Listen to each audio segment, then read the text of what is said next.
লাচিত সেনাৰ কাৰ্যকলাপক লৈ আমি গভীৰ অসন্তুষ্ট আৰু তেওঁলোকৰ কাৰ্যকলাপক আমি গভীৰ উদ্বেগেৰে সৈতে লক্ষ্য কৰি আছো।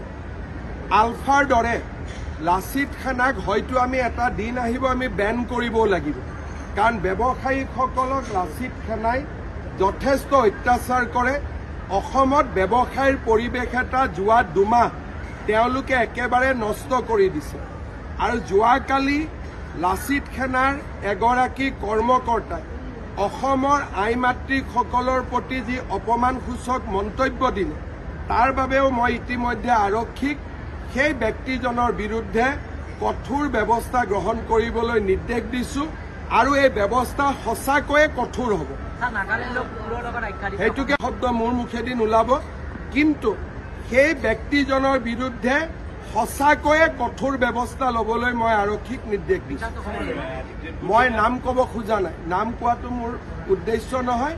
যোনে অসমীয়া মাতৃৰ বিৰুদ্ধে বেয়া শব্দ প্ৰয়োগ কৰিছে তাক মই মানি ল'ব নোৱাৰো। আৰু এই ব্যক্তিজনে ক্ষমতা কেনেকৈ ব্যৱহাৰ কৰিব লাগে তাক শিকিব লাগিব, আৰু সেইখিনি শিকাবৰ কাৰণে যি কৰিব লাগে চৰকাৰে কৰিব।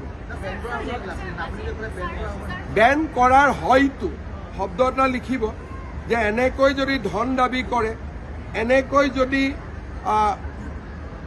এক প্ৰকাৰ দেশৰ অৰ্থনৈতিক বিকাশত বাধা আৰোপ কৰে, তেতিয়াহ'লে ডেফিনেটলি এটা সময় আহিব য'ত আমি গোটেই সংগঠনটোৰ বিৰুদ্ধে ডাঙৰ ব্যৱস্থা ল'ব লাগিব।